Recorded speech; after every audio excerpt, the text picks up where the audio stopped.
ഞാൻ തരുന്നത് നല്ലതല്ല. അപ്പം അതുകൊണ്ട് തൽക്കാലം എല്ലാവർക്കും അവർക്ക് വലിയൊരു സന്തോഷത്തിലാണ്. അവരുടെ കുടുംബാംഗങ്ങളുണ്ട്, സിസ്റ്റർമാരുണ്ട്, ബാക്കി എല്ലാവരും വളരെയധികം സന്തോഷത്തിലാണ്. ഒരു വലിയൊരു എന്താ അവരെ സംബന്ധിച്ച് ഒരു വലിയ സന്തോഷത്തിന്റെ നിമിഷങ്ങളാണ് അകത്ത്. എല്ലാവരും അവരുടെ വികാരങ്ങൾ പ്രകടിപ്പിക്കുന്നു, അവരുടെ സന്തോഷം പ്രകടിപ്പിക്കുന്നു. വൈകാരികമായ നിമിഷമാണ്. തീർച്ചയായിട്ടും വൈകാരികമായ നിമിഷമാണ് ഉള്ളിലുള്ളവർക്ക് എല്ലാവർക്കും. ഇന്ന് രാത്രി അതൊന്നും അതിനുള്ള സമയമില്ലല്ലോ, നാളെ ഞായറാഴ്ചയാണല്ലോ. പതുക്കെ അതിന്റെ നിയമപരമായ സഹായം BJP ഉറപ്പ് നൽകും. BJP ഉറപ്പ് നൽകിയതുകൊണ്ടാണല്ലോ ഇന്നിപ്പം ഇങ്ങനെ ഒരു BJP അധ്യക്ഷൻ എന്താ കൂടുതൽ അദ്ദേഹം തിരിച്ചു പോകേണ്ടതുള്ളതുകൊണ്ടാണ്. അദ്ദേഹത്തിന് വേറെ മീറ്റിങ്ങുകളുണ്ട്. തിരിച്ചു പോകും. പിന്നെ അത് മാത്രമല്ല, BJP അധ്യക്ഷൻ ഇവിടെ കൂടുതൽ നിൽക്കേണ്ട കാര്യമില്ല. അതുകൊണ്ട് മാത്രമല്ല, സിസ്റ്റർമാർക്ക് റെസ്റ്റ് ചെയ്യണം, അവർക്ക് അവരുടെ കാര്യത്തിലേക്ക് കിടക്കണ്ടേ. വളരെ വേഗത്തിൽ ഈ നടപടികൾ പൂർത്തീകരിക്കാനായി എന്നുള്ളത് പ്രധാനപ്പെട്ട കാര്യമാണ്. തീർച്ചയായും ഈ 3 മണിക്കൂറിനുള്ളിൽ തന്നെ വളരെ വേഗം ഇത് പൂർത്തീകരിച്ചില്ല.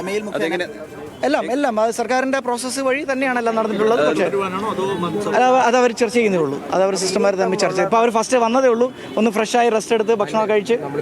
അവർക്ക് എന്തെങ്കിലും ത്രെട്ട് ഉണ്ടോ? അങ്ങനെ അല്ല, ത്രെറ്റൊന്നും അല്ല. പോലീസ് പ്രൊഫഷൻ വെച്ചാൽ എല്ലാവരും കൂടെ ഇവിടെ ബഹളമല്ലേ. അല്ല, അങ്ങനെ ത്രെറ്റ് ഉണ്ടോണ്ട് മാത്രമൊന്നുമല്ലോ. പോലീസ് ഇത്രയും വലിയൊരു സംഭവം, ഇത്രയും മാധ്യമ ശ്രദ്ധ കിട്ടിയ ഒരു സംഭവം ആകുമ്പോൾ സ്വാഭാവികമായിട്ടും പോലീസിന്റെ എല്ലാ സെക്യൂരിറ്റിയും ഇവിടെ ഉണ്ടാവും.